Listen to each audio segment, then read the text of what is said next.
I'm looking at the world through rose-colored glasses, and it says everything I feel. Halo semuanya. Kami dari kelompok 3. Kami akan membahas mengenai akuntansi belanja dan beban. Nah, video ini dimaksudkan untuk memenuhi tugas akuntansi pemerintahan dengan dosen pengampu Ibu Indri Ditisari, SEMSI. Nah, sebelum itu kami memperkenalkan diri terlebih dahulu ya. Saya Salsabila Naila Zahira dan dua rekan saya. Saya Alia Fatimah Zahra. Saya Hanifah Salsalimah. Nah, kami bertiga dari kelas AK3J. Simak video berikut ini ya. Dadah. Kalian penasaran nggak apa aja sih yang akan dibahas dalam video ini? Nay, apa aja tuh Nay? Nah, yang akan dibahas dalam video ini mengenai pengertian, perbedaan, klasifikasi, pihak-pihak yang terlibat, mekanisme pembayaran, serta contoh soal maupun jurnal. Nah, sebelum itu, sebagai pengantar, mari kita sama-sama menyimak video dari Kak Alia mengenai pengertian belanja dan beban sebagai pengantar. Yuk simak video berikut. Nah, jadi teman-teman, kalian penasaran nggak sih apa sih beban sama belanja itu? Nah, beban itu adalah suatu penurunan manfaat ekonomi dalam periode yang dapat menurunkan ekuitas, seperti pengeluaran, timbulnya kewajiban, atau konsumsi aset. Sedangkan belanja itu adalah suatu pengeluaran yang dilakukan oleh Bendahara Umum Daerah atau BUD yang dapat mengurangi saldo anggaran lebih. Nah, untuk lebih detailnya lagi, mari kita simak pembahasan berikut. Nah, teman-teman, tadi kan aku udah ngebahas nih, apa sih perbedaan beban sama belanja itu secara singkat. Nah, tapi apa sih yang membedakan antara beban dan belanja dalam akuntansi pemerintahan? Nah, kali ini aku akan bahas itu, teman-teman. Tapi, pertama-tama kita bakal bahas pendahuluan dulu ya. Nah, belanja dan beban tuh seringkali dianggap serupa. Namun, dalam standar akuntansi pemerintahan atau SAP, keduanya tuh memiliki makna, karakteristik, serta dampak laporan yang berbeda. Belanja merupakan pengeluaran anggaran yang diakui berdasarkan basis kas dan dilaporkan dalam laporan realisasi anggaran atau LRA. Sedangkan beban adalah penurunan manfaat ekonomi yang diakui berdasarkan basis akrual dan disajikan dalam laporan operasional atau yang biasa kita sebut LO. Pemahaman mengenai perbedaan ini tuh sangat penting untuk memastikan bahwa setiap transaksi dicatat secara tepat sesuai standar yang berlaku. Nah, selain itu, akuntansi belanja dan beban tuh memiliki peran strategis dalam proses penyusunan anggaran, pengawasan internal, dan evaluasi kinerja pemerintah. Ketepatan pencatatan tidak hanya mempengaruhi kualitas laporan keuangan, tetapi juga menentukan tingkat transparansi dan pertanggungjawaban politik. Oleh karena itu, mempelajari mekanisme, klarifikasi, serta contoh transaksi ini terkait belanja dan beban itu menjadi langkah yang penting bagi aparatur pemerintah maupun mahasiswa akuntansi yang ingin memahami sistem keuangan pemerintah secara menyeluruh. Nah, di slide selanjutnya ini kita bakalan bahas pengertian dari beban dan belanja dalam akuntansi pemerintahan. Yang pertama kita bahas tentang beban dulu nih. Beban adalah penurunan manfaat ekonomi atau potensi jasa yang terjadi dalam suatu periode pelaporan yang menyebabkan penurunan ekuitas pemerintah. Penurunan manfaat tersebut dapat timbul dari beberapa kondisi nih teman-teman. Yang pertama tuh karena pengeluaran aset, misalnya pembayaran gaji, pembelian barang habis pakai, atau biaya operasional lainnya. Lalu yang kedua, karena konsumsi aset, misalnya pemakaian persediaan atau penyusutan aset tetap karena digunakan dalam kegiatan pemerintahan. Lalu yang terakhir, yang ketiga adalah timbulnya kewajiban, yaitu ketika pemerintah menerima barang atau jasa, tetapi pembayarannya baru akan dilakukan di kemudian hari atau di kemudian periode. Itu akan menyebabkan munculnya utang belanja. Dengan kata lain, beban mencerminkan seluruh biaya atau penggunaan sumber daya yang terjadi dalam rangka penyelenggaraan layanan publik dan kegiatan operasional pemerintah selama periode tertentu. Beban dicatat berdasarkan basis akrual seperti yang saya bilang tadi, sehingga pengakuannya terjadi pada saat manfaat itu dikonsumsi, bukan saat kas dibayarkan.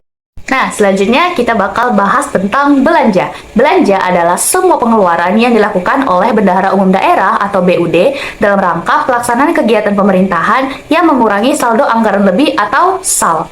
Belanja diakui berdasarkan basis kas, yaitu dicatat pada saat kas benar-benar dikeluarkan dari rekening kas daerah.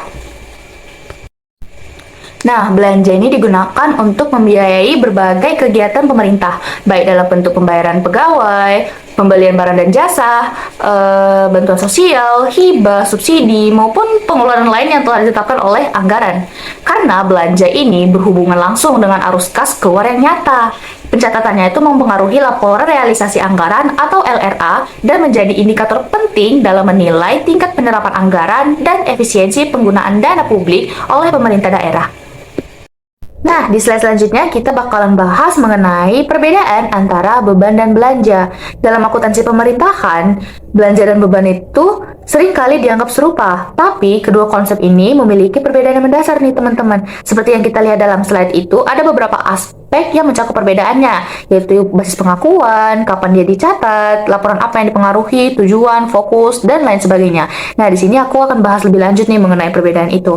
Yang pertama, bisa kita lihat aspek yang mempengaruhi itu adalah basis pengakuan. Seperti yang aku bilang tadi, belanja itu mengakui basis kas. Artinya, ketika kas dibayarkan, maka pengakuannya pun terjadi.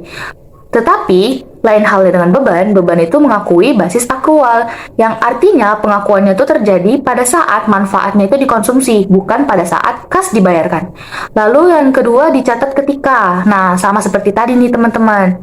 Kalau belanja itu pas kas dikeluarkan diakuinya, kalau beban itu diakui pada saat manfaat dikonsumsi atau kewajiban itu timbul. Lalu yang ketiga, laporan apa yang dipengaruhi? Kalau misalnya belanja itu yang dipengaruhi adalah laporan realisasi anggaran atau LRA, sedangkan beban adalah laporan operasional atau LO. Lalu yang keempat, kode akun. Kode akun kalau belanja itu 5, sedangkan kalau misalnya beban itu 8. Nah, yang keenam ini adalah tujuan. Kalau belanja itu tujuannya untuk menunjukkan penyerapan anggaran, sedangkan kalau beban itu menunjukkan beban operasional. Lalu yang ketujuh, fokus dari belanja adalah arus kas keluar. Lalu kalau misalnya yang beban adalah konsumsi aset atau penurunan ekuitas. Yang kedelapan, dampaknya terhadap keuangan. Kalau belanja itu dapat mempengaruhi SAL atau saldo anggaran lebih. Mempengaruhinya tuh gimana tuh? Dia dapat mengurangi saldo anggaran lebih. Lalu kalau sedangkan yang beban itu dia dapat mengurangi ekuitas pemerintah. Lalu yang perbedaan terakhirnya itu terdapat pada contoh nih. Contohnya itu kalau misalnya belanja itu kayak pembayaran gaji, pembelian ATK. Sedangkan kalau misalnya beban itu contohnya itu seperti beban gaji, beban penyusutan, dan lain sebagainya. Nah, perbedaan-perbedaan yang aku bilang tadi nih teman-teman menunjukkan bahwa belanja itu berorientasi pada penggunaan anggaran, sedangkan beban itu berorientasi pada konsumsi sumber daya. Oleh karena itu, satu transaksi yang sama dapat menimbulkan belanja dan beban pada waktu yang berbeda, tergantung nih kapan kas keluar dan kapan manfaat atau jasa dikonsumsi. Pemahaman ini tuh sangat penting agar laporan keuangan pemerintah tetap akuntabel dan sesuai standar akuntansi pemerintahan atau SAP. Nah, di slide selanjutnya kita bakalan bahas mengenai klasifikasi beban dan belanja. Yang pertama, kita akan bahas mengenai klasifikasi beban. Ada beban pegawai, beban barang dan jasa, beban hibah, subsidi, dan lain sebagainya. Nah, dalam standar akuntansi pemerintahan atau SAP, beban diklasifikasikan berdasarkan jenis pengeluaran yang mencerminkan konsumsi sumber daya atau potensi jasa. Nah, di sini akan saya bahas ya beberapa klasifikasinya. Yang pertama tadi ada beban pegawai. Apa beban pegawai itu? Beban pegawai adalah beban yang timbul dari kompensasi kepada pegawai berupa gaji, tunjangan, honorarium, lembur, dan pembayaran lainnya yang terkait dengan pekerjaan. Lalu yang kedua adalah beban barang dan jasa, yaitu beban yang muncul dari konsumsi barang habis pakai, bahan operasional, jasa kantor, dan berbagai layanan operasional pemerintahan. Lalu yang ketiga ada beban bunga, yaitu beban atas kewajiban pemerintah untuk membayar bunga dari pinjaman utang.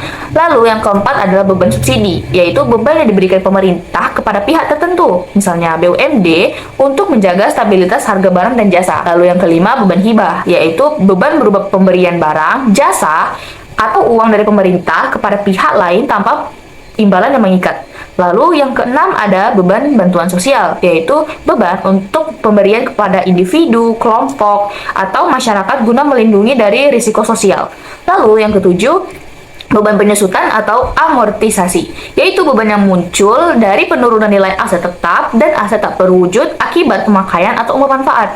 Lalu yang kedelapan ada beban transfer, yaitu beban terkait bagi hasil, dana bantuan, atau transfer ke pemerintah lain. Lalu yang kesembilan beban tak terduga, yaitu beban yang sifatnya darurat, tidak direncanakan, dan diperlukan untuk keadaan tertentu. Nah, selanjutnya ini ada klasifikasi belanja. Belanja diklasifikasikan berdasarkan kelompok pengeluaran anggaran yang dikeluarkan oleh Bendahara Umum Daerah atau BUD. Klasifikasinya itu meliputi belanja pegawai, barang dan jasa, bunga, subsidi, dan lain sebagainya. Di sini saya akan menjelaskan penjelasannya lebih lanjut. Yang pertama adalah belanja pegawai. Apa sih belanja pegawai itu? Belanja pegawai adalah belanja untuk kompensasi pegawai yang dibayar dalam bentuk gaji, tunjangan, honorarium, lembur, dan pembayaran sejenisnya. Lalu yang kedua ada belanja barang dan jasa, yaitu belanja untuk kegiatan operasional pemerintahan seperti ATK, perjalanan dinas, konsumsi rapat, dan lain sebagainya. Lalu yang ketiga ada beban bunga, yaitu pengeluaran untuk membayar bunga atas utang pemerintah. Yaitu yang keempat belanja subsidi, yaitu pengeluaran untuk menjaga harga barang atau jasa agar tetap terjangkau bagi masyarakat atau pihak tertentu. Yang kelima adalah belanja hibah, yaitu belanja berupa pemberian uang, barang, atau jasa kepada pihak lain secara cuma-cuma. Lalu yang keenam, belanja bantuan sosial, yaitu belanja kepada individu atau kelompok masyarakat yang bertujuan untuk meningkatkan kesejahteraan. Nah, yang terakhir adalah belanja tak terduga, yaitu belanja untuk keadaan darurat atau kebutuhan mendesak yang tidak dapat diprediksi sebelumnya. Nah, setelah teman saya tadi menjelaskan tentang beban dan belanja daerah, sekarang saya akan menjelaskan tentang bagian pihak-pihak yang terlibat dalam belanja daerah. Nah, teman-teman tahu nggak sih, kenapa sih harus ada pihak-pihak yang terlibat dalam pengelolaan belanja daerah? Karena uang anggaran pendapatan belanja daerah itu merupakan uang publik, guys. Jadi harus jelas nih siapa aja yang bakalan memegang atau mengontrol uang tersebut. Misalnya kayak siapa yang menyetujui uang tersebut untuk keluar, siapa yang memegangnya, dan siapa yang bakalan menyimpannya. Nah, jika tidak dibagi per peran, maka pengeluaran itu bisa berantakan. Bahkan bisa juga terjadi rawan salah bayar dan juga rawan penyalahgunaan. Lalu, siapa aja sih pihak yang terlibat dalam pengelolaan belanja daerah ini? Nah, yang pertama itu adalah bendahara pengeluaran. Nah, bendahara pengeluaran adalah pejabat dan diberi wewenang untuk melakukan pembayaran atas beban yang dikeluarkan oleh APBD. Nah, ada tugasnya itu yang pertama adalah melakukan pembayaran kepada pihak yang berhak menerima. Artinya, bendahara pengeluaran bertugas untuk mencairkan uang untuk memenuhi kebutuhan SKPD. Contohnya itu kayak bayar honor kegiatan, beli ATK, bayar vendor, dan sebagainya. Jadi, setiap ada pengeluaran, bendahara lah yang menyerahkan uangnya itu kepada SKPD. Lalu ada pun tugas yang kedua, yaitu mengelola uang persediaan atau UP, ganti uang atau GU, dan tambahan uang atau TU. Artinya, bendahara ngatur dana sudah diberikan untuk kebutuhan operasional SKPD. Nah, UP tadi uang awal untuk kebutuhan rutin. Kalau yang TU tambahan uang jika UP-nya itu sudah berkurang. Nah, kalau GU itu penggantian uang jika uangnya itu sudah dipakai. Jadi, bendahara itu memastikan atau mengatur setiap pengeluaran itu diberikan sesuai dengan kebutuhan. Nah, yang ketiga itu mencatat semua pengeluaran kas. Nah, setiap uang yang keluar, mau sekecil apapun itu harus dicatat, guys. Karena itu sangat penting, tujuannya itu agar bisa dipertanggungjawabkan dan disesuaikan atau dicocokkan dengan laporan keuangan. Nah, dan yang terakhir itu ada menyusun laporan pertanggungjawaban bendahara. Nah, di sini bendahara itu nantinya bakalan membuat laporan resmi tentang penggunaan uang. Nah, jadi di sini kita bakalan tahu nih uangnya itu dipakai untuk apa sih? Nah, siapa aja memakai uangnya? Dan yang terakhir itu apa sih bukti-buktinya jika uang itu dipakai? Nah, nantinya laporan ini akan dilaporkan ke direktorat atau ke atasan. Adapun pihak-pihak yang terlibat kedua yaitu pejabat penata usahaan keuangan atau PPK SKPD. Nah, PPK SKPD ini berperan dalam kegiatan penata usahaan, transaksi keuangan, peraturan daerah. Nah, tugasnya itu yang pertama melakukan verifikasi dan pencatatan transaksi di dalam jurnal. Lalu yang kedua menyusun dokumen pendukung pembayaran. Nah, yang ketiga mengendalikan anggaran dalam lingkup SKPD. Dan yang terakhir itu tugasnya mengendalikan atau mengarsipkan hasil transaksi dan dokumen keuangan. Nah, lalu yang pihak yang terlibat ketiga itu adalah PA atau pengguna anggaran dan KPA atau kuasa pengguna anggaran.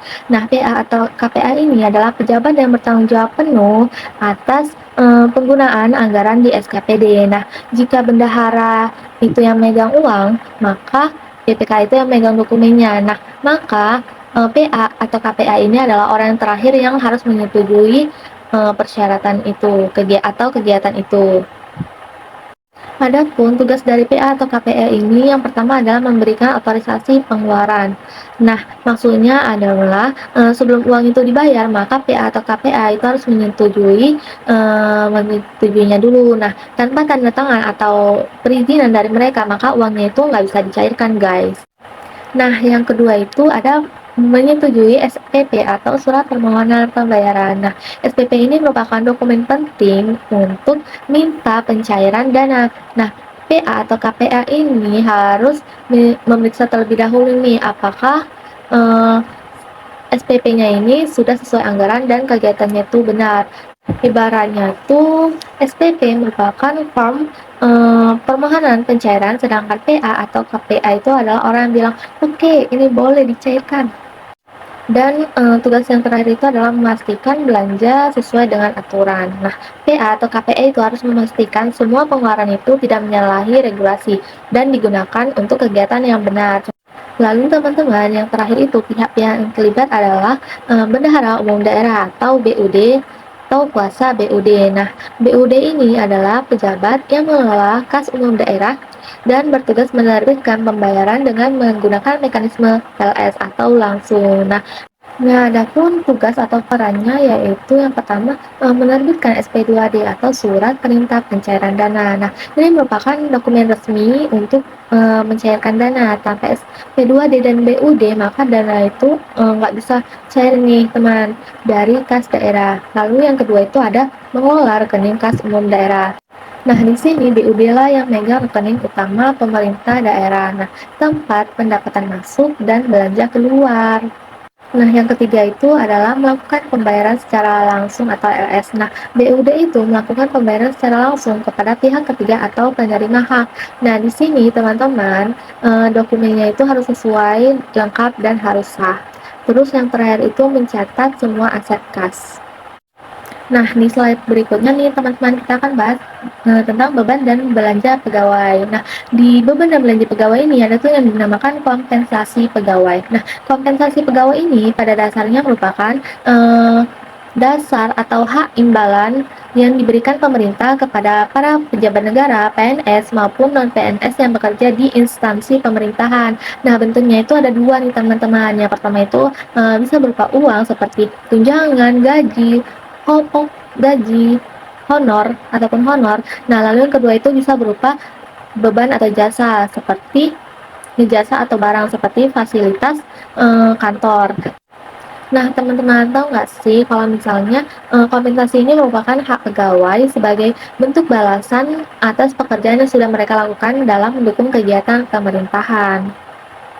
Nah, teman-teman, dalam akuntansi pemerintahan, kompensasi ini ada dilakukan dengan dua cara nih, teman-teman. Yang pertama itu ada di laporan operasional atau LO, sedangkan di LRA atau laporan realisasi anggaran. Nah, yang pertama itu ada di laporan operasional atau LO.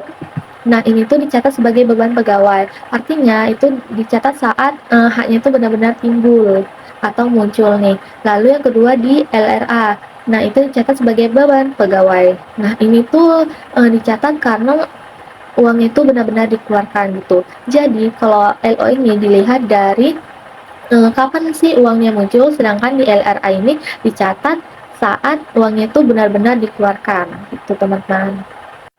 Nah, di slide berikutnya nih teman-teman, kita akan bahas tentang beban dan belanja pegawai. Nah, di beban dan belanja pegawai ini ada tuh yang dinamakan kompensasi pegawai. Nah, kompensasi pegawai ini pada dasarnya merupakan dasar atau hak imbalan yang diberikan pemerintah kepada para pejabat negara, PNS maupun non-PNS yang bekerja di instansi pemerintahan. Nah, bentuknya itu ada dua nih teman-teman. Yang pertama itu bisa berupa uang seperti tunjangan, gaji, pokok gaji, honor ataupun honor. Nah, lalu yang kedua itu bisa berupa beban atau jasa seperti jasa atau barang seperti fasilitas kantor. Nah, teman-teman tahu nggak sih kalau misalnya kompensasi ini merupakan hak pegawai sebagai bentuk balasan atas pekerjaan yang sudah mereka lakukan dalam mendukung kegiatan pemerintahan. Nah, teman-teman, dalam akuntansi pemerintahan, kompensasi ini ada dilakukan dengan dua cara nih, teman-teman. Yang pertama itu ada di laporan operasional atau LO, sedangkan di LRA atau laporan realisasi anggaran. Nah, yang pertama itu ada di laporan operasional atau LO. Nah, ini tuh dicatat sebagai beban pegawai. Artinya itu dicatat saat haknya itu benar-benar timbul atau muncul nih. Lalu yang kedua di LRA. Nah, itu dicatat sebagai beban pegawai. Nah, ini tuh dicatat karena uangnya itu benar-benar dikeluarkan gitu. Jadi, kalau LO ini dilihat dari kapan sih uangnya muncul, sedangkan di LRA ini dicatat saat uangnya itu benar-benar dikeluarkan gitu, teman-teman. Nah, teman-teman tahu nggak sih ciri-ciri dari mekanisme LS ini? Nah, yang pertama itu digunakan untuk pembayaran gaji dan tunjangan pegawai tetap. Lalu yang kedua itu digunakan untuk pembayaran kepada pihak ketiga seperti kontraktor atau penyedia barang dan jasa. Lalu yang ketiga itu SP2D itu yang LS atau langsung diterbitkan oleh PUD atau Bendahara Umum Daerah setelah dokumen lengkap terverifikasi. Dan yang terakhir itu Nah, lanjut nih teman-teman ke mekanisme pembayaran yang kedua, yaitu mekanisme UP atau uang persediaan, TU atau tambahan uang, dan GU atau ganti uang. Nah, mekanisme ini digunakan untuk melakukan pembayaran yang dilakukan secara rutin, mendesak, dan tidak bisa digunakan secara langsung nih teman-teman. Nah, kita bahas nih satu-satu. Yang pertama nih ada UP, uang persediaan. Nah, ini adalah dana awal yang diberikan ke bendahara untuk membiayai kebutuhan harian atau operasional SKPD. Contohnya nih kayak biaya membeli biaya ATK, terus konsumsi rapat dan ataupun perjalanan dinas. Nah, lalu yang kedua ini ada TU atau tambahan uang. Nah, jika UP tadi itu nggak cukup nih, maka bendahara boleh nih minta tambahan uang lagi. Nah, contohnya nih kayak ada kegiatan mendadak. Nah, kegiatan ini itunya lebih dananya itu lebih besar daripada UP, maka bendahara nih boleh minta uang lagi untuk untuk kegiatan itu. Nah, lalu yang ketiga nih ada T atau GO, ganti uang. Nah, simpelnya gini nih teman-teman, biar teman-teman nih mudah mengingatnya dan gampang dipahami. Nah, kalau UP itu merupakan uang awal. Kalau TU itu tambahan uang jika uang awal ini nggak cukup. Nah, lalu ada GU itu merupakan uang pengganti setelah uang itu dipakai atau digunakan. Jadi ketiganya itu dipakai untuk biaya operasional yang nggak bisa nih dilakukan secara langsung atau LS. Nah gitu. Nah teman-teman, yang terakhir itu ada rekening atau kas langsung keluar dari rekening kas umum daerah atau RKUD. Nah, adapun contoh nih dari mekanisme LS. Yang pertama itu ada pembayaran gaji bulanan pegawai tetap, yang kedua ada pembayaran belanja modal atau modul melalui kontraktor. Nah, yang terakhir itu ada pembayaran honorarium tertentu yang dilakukan hanya secara langsung, teman-teman. Kedua yaitu mekanisme UP atau uang persediaan, TU atau tambahan uang, dan GU atau ganti uang. Nah, mekanisme ini digunakan untuk melakukan pembayaran yang dilakukan secara rutin, mendesak, dan tidak bisa digunakan secara langsung nih teman-teman. Nah, kita bahas nih satu-satu. Yang pertama nih ada UP, uang persediaan. Nah, ini adalah dana awal yang diberikan ke bendahara untuk membiayai kebutuhan harian atau operasional SKPD. Contohnya nih kayak biaya membeli biaya ATK, terus konsumsi rapat dan ataupun perjalanan dinas. Nah, lalu yang kedua ini ada TU atau tambahan uang. Nah, jika UP tadi itu nggak cukup nih, maka bendahara boleh nih minta tambahan uang lagi. Nah, contohnya nih kayak ada kegiatan mendadak.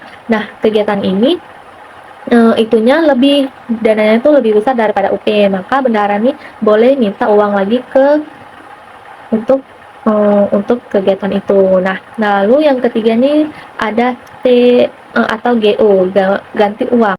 Nah, simpelnya gini nih teman-teman, biar teman-teman nih mudah mengingatnya dan gampang dipahami. Nah, kalau UP itu merupakan uang awal. Kalau TU itu tambahan uang jika uang awal ini nggak cukup. Nah, lalu ada GU itu merupakan uang pengganti setelah uang itu dipakai atau digunakan. Jadi ketiganya itu dipakai untuk biaya operasional yang nggak bisa nih dilakukan secara langsung atau LS. Nah, gitu. Nah, teman-teman, yang terakhir ini ada mekanisme pembayaran dengan adanya tagihan atau tanpa tagihan. Nah, sebenarnya metode mekanisme ini tergantung proses dan jenis transaksinya, teman-teman, gitu. Nah, adapun yang pertama yaitu pembayaran dengan tagihan atau muncul utang belanja. Nah, ini terjadi kalau SKPD menerima tagihan atas atau invoice dari penyedia. Nah, alurnya nih seperti ini, teman-teman. Penyedia mengirim tagihan setelah barang atau jasa diterima. Lalu SKPD itu mencatat dulu nih sebagai utang belanja di LO. Nah, pembayaran baru dilakukan bisa melalui UP ataupun LS. Nah, intinya ini barang ini harus diterima dahulu. Tagihan baru muncul setelah dibayar. Tuh. Nah, lalu yang kedua itu adalah pembayaran tanpa tagihan atau langsung dibayar. Nah, metode ini tuh merupakan untuk belanja kecil atau rutin yang nggak pakai tagihan formal nih, sehingga bendahara itu bisa langsung catat di pakai UP. Nah, contohnya tuh kayak beli ATK, terus konsumsi rapat, lalu pengeluaran mendadak. Nah, pencatatannya ini tuh bisa langsung diakui sebagai beban dan belanja saat transaksi terjadi. Dan yang kedua itu tidak ada utang karena langsung dibayar. Jadi intinya itu bendahara langsung bayar saat transaksi. Nah, tanpa menunggu tagihan. Jadi intinya teman-teman, kalau dengan adanya tagihan, maka harus ada invoice-nya dulu nih dan dicatat sebagai utang sebelum dibayar. Nah, kalau tanpa tagihan, maka bendahara itu langsung bayar pakai UP dan belanja dicatat saat itu juga gitu. Nah, teman-teman, selanjutnya kita akan membahas tentang materi PPh pasal 21 final. Nah, PPh pasal 21 final ini adalah pajak yang dipotong atas imbalan atau honorarium tidak tetap yang diterima oleh pegawai pemerintah. Nah, baik itu PNS, TNI, Polri, ataupun pejabat negara. Nah, dikatakan final karena PPh ini langsung dipotong dan nggak bisa nih dikreditkan lagi di SPT tahunan. Nah, terus untuk tarifnya itu dibedakan berdasarkan golongan ataupun jabatannya. Nah, yang pertama itu ada tarif 0%. Nah, ini itu untuk PNS golongan 1 dan 2. Lalu ada anggota TNI ataupun Polri dengan pangkat tamtama dan bintara. Nah, maksudnya ini mereka itu tidak dikenakan pajak PPh 21 final untuk honorarium. Nah, yang kedua itu dikenakan tarif 5% untuk PNS golongan 3 dan anggota TNI ataupun Polri perwira pertama. Nah, artinya itu honorarium mereka dipotong PPh pasal 21 sebesar 5%. Lalu adapun tarif yang ketiga nih yaitu tarif 15%. Nah, ini itu untuk pejabat negara, PNS golongan 4, anggota TNI ataupun Polri, perwira menengah dan perwira tinggi, dan yang terakhir itu untuk pensiunan yang masih menerima honor ataupun imbalan dari APBN ataupun APBD. Nah, artinya honorarium mereka ini dipotong lebih tinggi nih, sebesar 15%.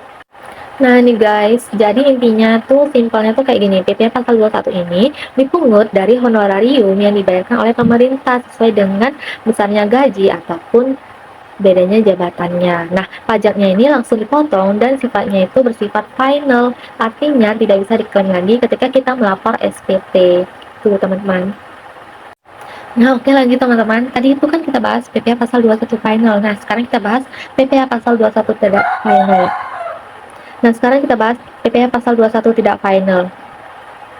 Nah, jenis pajak ini dikenai atas penghasilan teratur dan tetap yang diterima oleh pegawai pemerintah.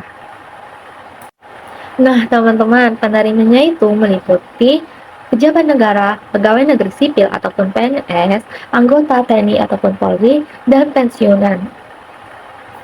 Nah, ada nih karakter utama dari PPh pasal 21 tidak final ini. Nah, pajak yang belum selesai dibayar, nah, maka masih bisa nih dihitung kembali pada saat SPT tahunan.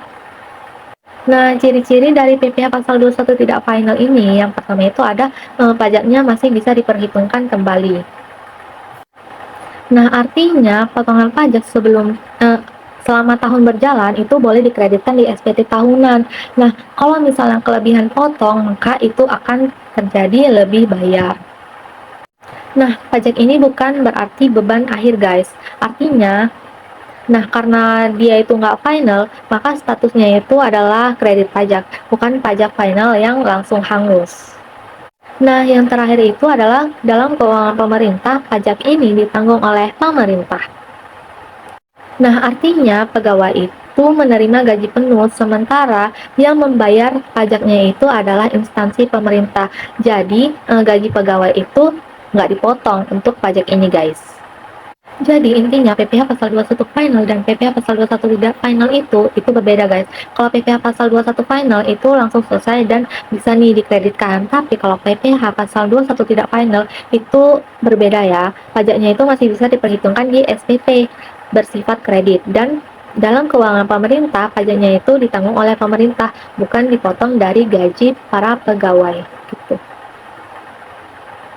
Nah, setelah kita saksikan materi yang telah disampaikan oleh Kak Alia maupun Kak Alia, selanjutnya kita akan membahas mengenai contoh soal maupun jurnal. Yang pertama ada pembayaran badan belanja melalui mekanisme LS. Jadi mekanisme LS ini melalui bendahara umum daerah langsung kepada penerima hak, yaitu pada pegawai, tidak melalui dinas pendidikan. Nah, langsung saja kita masuk ke contoh soal. Pada tanggal 5 Februari 2024, Bendahara Umum Daerah menerbitkan SP2 DLS gaji pegawai Dinas Kesehatan sebesar 420 juta rupiah dengan rincian sebagai berikut. Gaji pokok sebesar 350 juta, tunjangan keluarga sebesar 25 juta, tunjangan jabatan sebesar 50 juta, potongan PPh 21 sebesar 5 juta rupiah. Jadi, sekarang yang kita pertanyakan, apa sih itu SP2 DLS yang telah tercantum dalam soal? Jadi, kepanjangan dari SP2 DLS ini adalah surat perintah pencairan dana langsung, di mana dokumen ini diterbitkan oleh Bendahara Umum Daerah untuk membayarkan dana APBD atau APBN secara langsung kepada pihak ketiga maupun penerima hak, tanpa melalui bendahara pengeluaran. Jadi fungsi dari SP2 DLS ini untuk membayar gaji dan tunjangan pegawai, honorium kegiatan, pembayaran kepada rekanan atau kontraktor, hibah, dan bantuan sosial tertentu. Nah, maka jurnal yang akan kita buat adalah pada jurnal finansial atau laporan operasional, di mana beban gaji pokok PNS LO berada di debit 350 juta. Selanjutnya, beban tunjangan keluarga LO di debit sebesar 25 juta, beban tunjangan jabatan LO di debit sebesar 50 juta. Sedangkan yang dikredit adalah RKPPKD sebesar 420 juta. Selanjutnya, pada jurnal anggaran atau LRA, laporan realisasi anggaran, belanja gaji pokok PNS LRA sebesar 350 juta, belanja tunjangan keluarga LRA sebesar 25 juta, dan beban tunjangan jabatan sebesar 50 juta berada di debit. Nah, pada jurnal kredit kita membuatnya dengan akun estimasi perubahan saldo sebesar 420 juta. Selanjutnya yang kedua ada penerimaan, penggunaan, dan pertanggungjawaban UP atau GUP. Langsung saja nih kita masuk yang contoh yang pertama pada penerimaan uang persediaan atau UP. Tanggal 1 Maret 2024, Bendahara Pengeluaran menerima UP sebesar 5 juta rupiah. Jadi, untuk pengantar saja nih, saya akan memberitahu. Jadi, uang persediaan atau UP adalah uang muka kerja yang diberikan kepada bendahara untuk membiayai keperluan rutin dan mendesak yang jumlahnya kecil. Pada saat menerima UP, tidak terjadi belanja, tetapi hanya pemindahan kas dan dari kas umum daerah ke bendahara pengeluaran.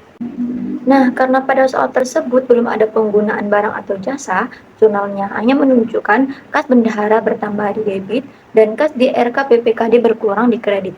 Tidak ada jurnal LRA karena belum ada realisasi anggaran. Nah, maka pada soal tersebut, jurnal finansial atau LO di mana kas di bendahara pengeluaran berada di debit sebesar 5 juta rupiah dan RKPPKD di kredit sebesar 5 juta rupiah, di mana pada jurnal realisasi anggaran atau LRA tidak ada. Nah, selanjutnya penggunaan UP, di mana soalnya bendahara melakukan pembayaran yaitu pembelian ATK atau alat tulis kantor sebesar Rp1.200.000, konsumsi rapat sebesar Rp800.000, totalnya adalah Rp2 juta. Nah, karena pada soal tersebut UP atau uang persediaan dipakai untuk membeli ATK dan konsumsi rapat, baru terjadi beban dan belanja. Sehingga di LO kita mencatat beban di debit dan kas bendahara berkurang di kredit. Dan pada LRA kita mencatat belanja sebagai realisasi anggaran pemerintah.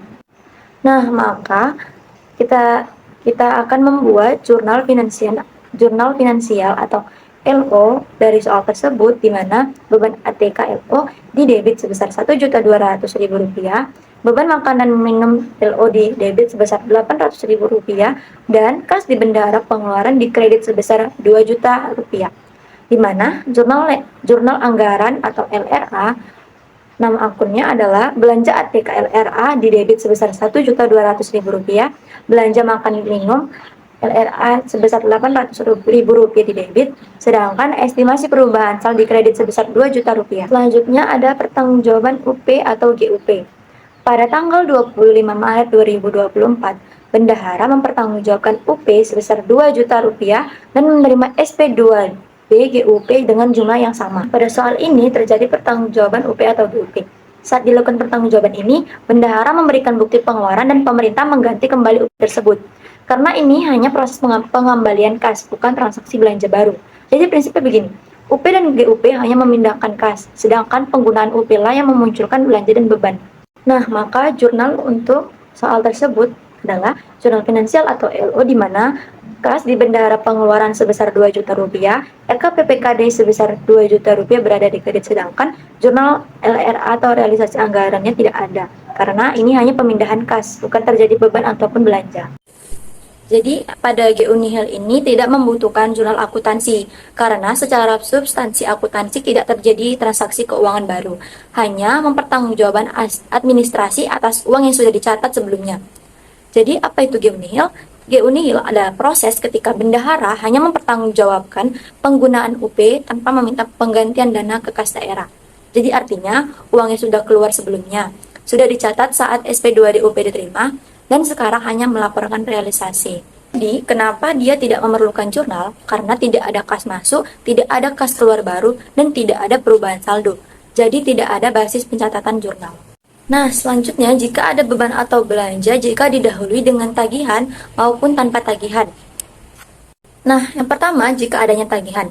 Pada tanggal 5 April 2024, di mana tagihan pembayaran listrik sebesar Rp900.000 dan tagihan air sebesar Rp600.000. Nah, untuk transaksi yang didahulukan dengan tagihan seperti listrik dan air, barang atau jasanya sudah diterima, tetapi belum dibayar. Artinya, beban sudah terjadi meskipun kas belum keluar.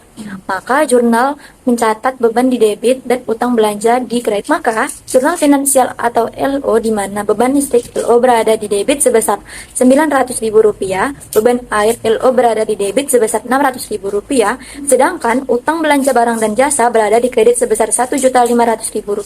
Sedangkan jurnal realisasi anggaran atau LRA-nya tidak ada karena belum terjadi pengeluaran kas. Nah, selanjutnya apabila tagihan dibayar. Jadi, pada tanggal 12 April 2024, dilakukan pembayaran utang belanja dan jasa oleh bendahara pengeluaran dinas dengan menggunakan uang persediaan atau UP.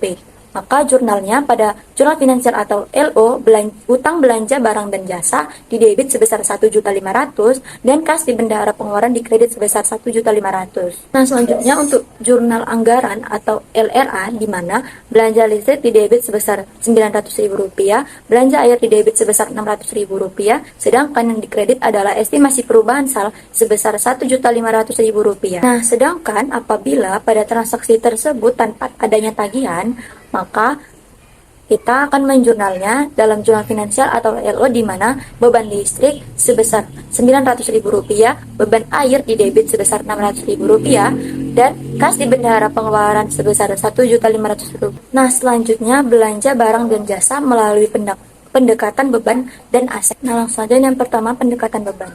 Jadi pada tanggal 1 Mei 2024, ada pembelian ATK sebesar Rp2 juta menggunakan UP. Nah, untuk pembelian barang habis pakai seperti ATK, pencatatan bisa menggunakan pendekatan beban atau pendekatan aset, tergantung bagaimana kondisinya.